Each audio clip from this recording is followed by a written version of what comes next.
Je préfère ne pas répondre aux questionnaires du genre vous identifiez-vous comme ci ou ça, parce que je trouve qu'en général, c'est comme fondé sur des faux postulats scientifiques. Mais j'ai appelé quelque part, puis ils m'ont demandé, pour des raisons statistiques, est-ce qu'on peut recueillir des informations sur votre identité? Au début, j'étais comme pas trop sûr de comprendre la question, fait que j'ai juste dit oui, puis j'ai fait, qu'est-ce que c'est ça? Puis la première question, c'était vous identifiez-vous comme une personne Première Nation, autochtone, Inuit, métis? Puis là, j'ai spontanément dit métis. Parce que même ça se dit. Les métis seraient supposément un groupe très spécifique, surtout de colons français et de Première Nation. Mais le principe, l'idée du métissage, c'est de dire un mélange. Et on ne dit pas métis. Moi, je ne sais pas d'où ça vient, cette histoire-là. Là. Je sais qu'ils disent eux-mêmes métis. Mais moi, j'ai l'impression que quelqu'un, à un moment donné, a dit Paris, puis on dit pas Paris, on dit Paris. C'est juste un S comme parisien, donc c'est Paris. Et métis, on dit pas métis, parce que c'est deux S comme métissage, métissé. Mais j'ai l'impression justement que quelqu'un, à un moment donné, d'où viens-tu? Paris, puis là, ils se sont mis à dire métis. Je sais pas pourquoi ils s'appellent comme ça, mais je trouve ça un peu problématique que des gens qui parlent surtout anglais sont en train de me dire comment utiliser un mot français. Et après, qu'est-ce que tu fais, par exemple, comme une personne dont les ancêtres sont surtout d'origine africaine, ou du moins qu'elle a suffisamment une peau plus foncée qu'une personne dont les ancêtres sont surtout européens.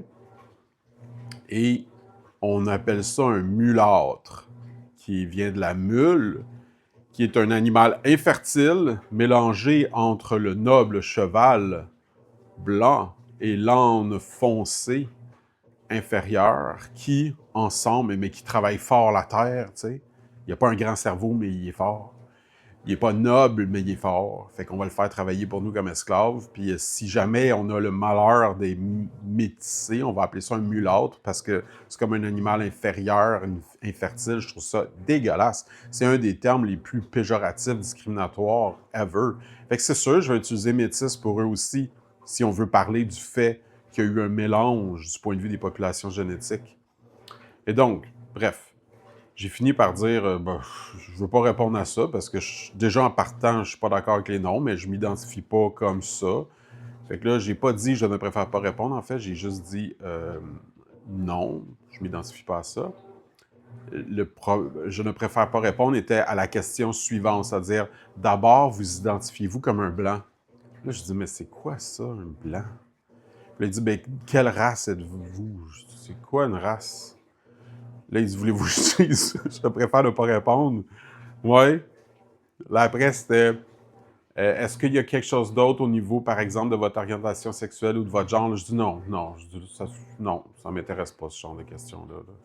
Puis là, je me suis rendu compte que, dans le fond, j'ai tendance souvent à répondre blanc, caucasien dans ce genre de questionnaire-là, mais que je pense que de plus en plus, je vais répondre, je ne préfère pas répondre parce que cette espèce de glorification-là de la personne discriminée qu'on veut compenser avec des statistiques en disant regarde, on a servi des gens comme ça. En fait, tout ce que ça fait, c'est créer du clivage. Tout ce que ça fait, c'est renforcer l'idée que un noir puis un blanc, c'est différent, puis en plus, ça veut rien dire anyway. C'est pas des bonnes catégorisations, c'est pas des bonnes façons de décrire les populations. Même si certaines personnes veulent s'approprier cette terminologie-là, OK, c'est correct, tu as le droit de dire ce que tu veux sur ton identité, mais ça l'amène tout le temps le problème. Tu sais, c'est comme, je sais pas moi, par exemple, la loi sur les Indiens, là, tu sais, c'est une confusion qui vient du fait que quand on est arrivé dans le continent qu'on appelle maintenant les Amériques, on pensait qu'on était en Inde, puis au Canada, on appelle encore ça la loi sur les Indiens. Et voilà à peu près 5 ans, ça a été démontré à l'ONU que c'était une loi discriminatoire à plein d'égards. Fait que là, après, que des populations ne veulent pas perdre certains des privilèges de cette loi-là, je peux comprendre, évidemment, et je respecte ça, et je suis d'accord qu'ils ont le droit à certains accommodements par rapport à leur territoire, etc. Aucun problème avec ça.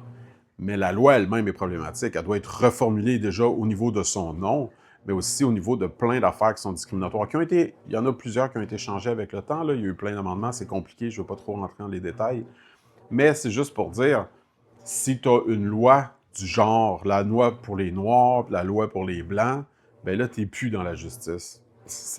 Puis est-ce que c'est vers là qu'on tend, en constamment construisant des bases de données qui séparent les gens selon des groupes qui, d'un point de vue scientifique, sont plus ou moins valides? Tu sais, je veux dire, des populations génétiques, ça existe, mais si tu regardes, par exemple, durant la Deuxième Guerre mondiale, quand il y avait des conflits qu'on considérait des conflits raciaux, ou quand on a créé le Canada après la Deuxième Guerre mondiale, avant c'était un dominion anglais, mais quand le Canada est devenu véritablement une nation à part entière après la Deuxième, 1952, Mackenzie, quelque chose comme ça, je ne me souviens pas des détails, mais on parlait de l'union de deux grandes races. Et les deux grandes races, là, c'était pas les Blancs puis les Autochtones, c'était les Français puis les Anglais.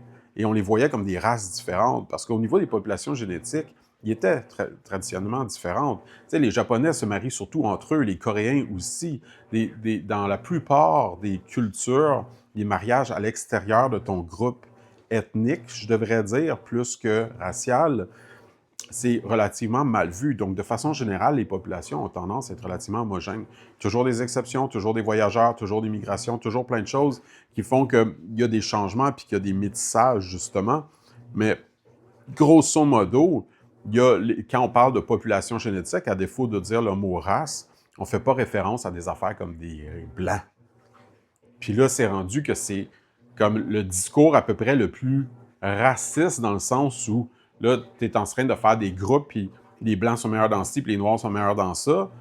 Ben, est fondé sur des super macro-généralisations qui font aucun sens, puis sont institutionnalisés, sont mis dans des questionnaires officiels qu'on met en place supposément pour aider l'unité dans le respect des diversités de l'humanité. J'ai pas l'impression que c'est ça que ça fait. J'ai pas l'impression que c'est ça la véritable motivation. J'ai plutôt l'impression que ce que ça fait, c'est creuser des fossés. Mais bon, encore une fois, les gens sont libres de répondre à ce qu'ils veulent à ça. Mais suite à cette anecdote si précise de « à matin », je préfère ne pas répondre.